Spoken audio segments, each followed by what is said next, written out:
Hello there. Uh, in this tutorial, I want to show you how to work with scattered layers, how to organize the scattered layers and put them together.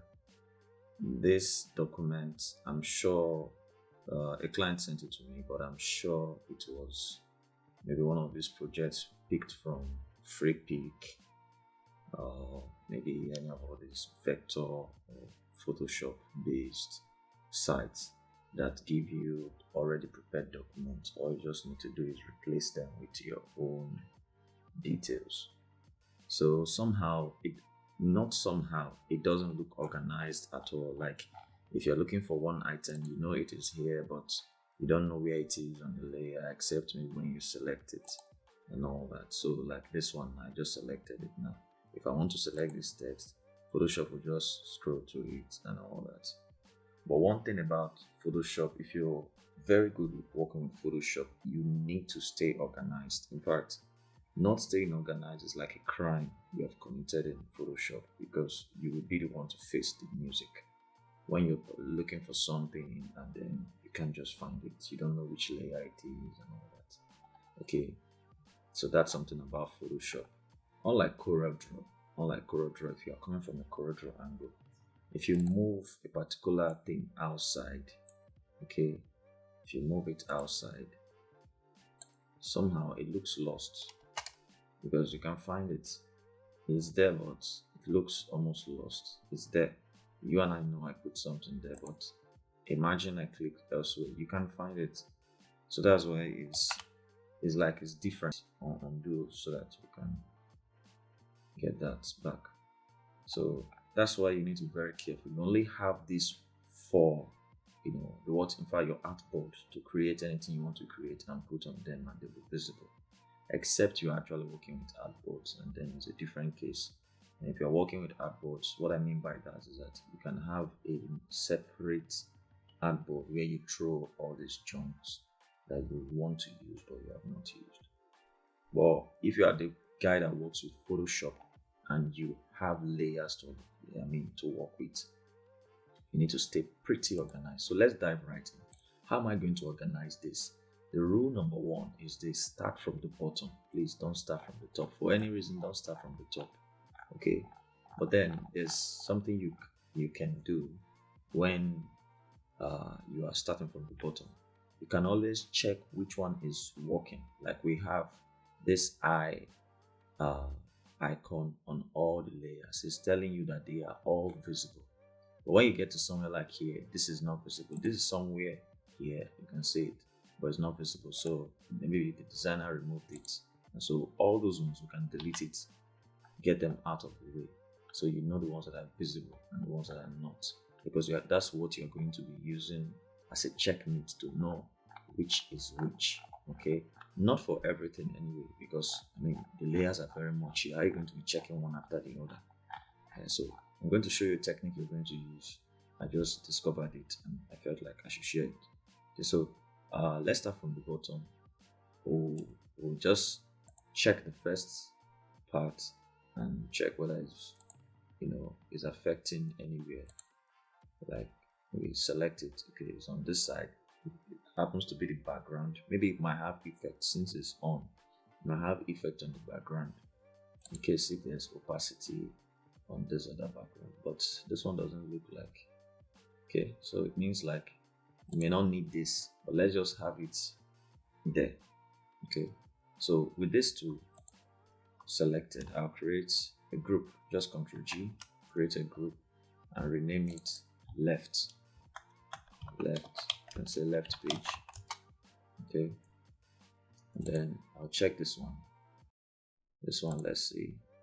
Okay, happens to be what is shielding this side. So this one is going to be on the right page.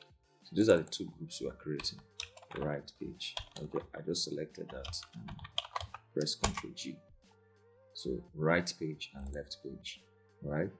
So now what I'm going to do is I'm going to be throwing in anything I select into either of these two. So I've selected this now. Okay.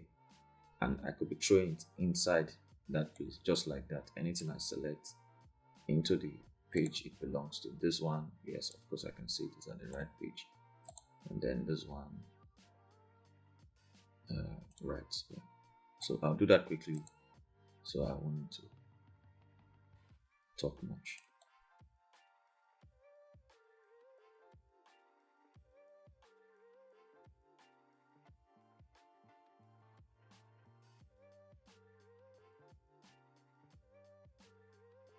And so finally we are done with this. So I'm going to hide one of the pages so that I can work on one of the pages. So that's the idea too. I always start from the bottom. So I'll just hide the top one and then go to that at the bottom. And so I already know which is background from here. So I just select the two like that and group and call it BG. The same thing. But this time I'm not throwing in anything. So that one I know already that is a background. I just hide it. And then I can have this clear space to work with. Very, very necessary. So here I can just mark, and that's it. I know where they are on the layer and group, and I can call that, let's call it steps. I don't know what it is, but steps will help to remember what it is. So I hide it too, so I don't have to interfere with it. And then I mark this area, and I already know where it is, and I call that the brown box. Brown box. Okay, just give it anything that comes to your mind. It's not really much of a necessity. And then somehow here I can call this user modes, because they stay together. User modes, and then I can hide that too. And of course the paging. Okay, that's the paging,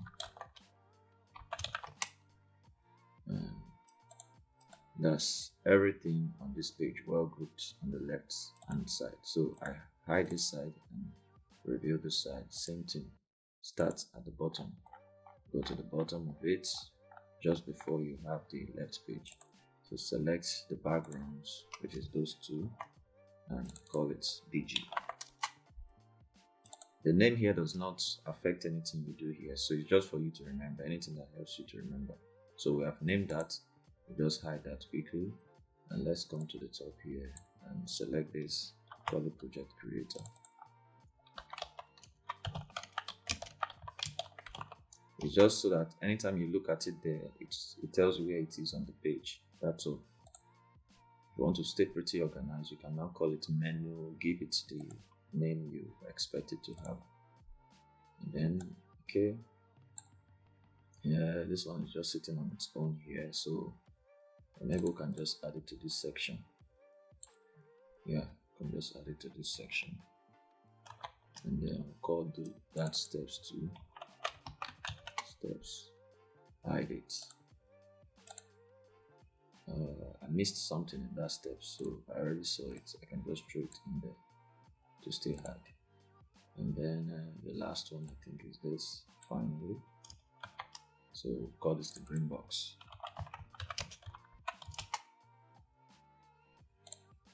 And then the last one, the paging. And you can see that that's basically it. With this, I have organized this both left and right, so that when maybe I marks to correct something, it's easy to locate. It's easy to locate, and maybe we want to move this page to another page, because this is just one in many pages. This is 9 to 10 documents. We have 10 and 11 up to I think 30 or 40. So if we're asked to move one page, it's very easy. It's very, very easy. You can just right click and duplicate group, and move it probably to this dialog box will appear, and you can select which what is it called now, tab is open. If not tab, new tab sort of, and call it anything you want to call it, maybe 11, 12 or something. But I'm not creating anything, so I'll just put it like that, and you can see it moves to the page. So, and we still We still have it here. So we can now delete this 1 and 9 and 10 if we want to. If that was the instruction, I'm just giving you for instance, this is very easy now to move. Get, and we can rename the page over there however we want to do it. So that's just basically it about this tutorial. I hope you enjoyed it. There's more to come because it's a series of tutorial on workSmart in Photoshop or in Adobe programs entirely. Yeah. All right. So I'll see you in the next one. Bye bye.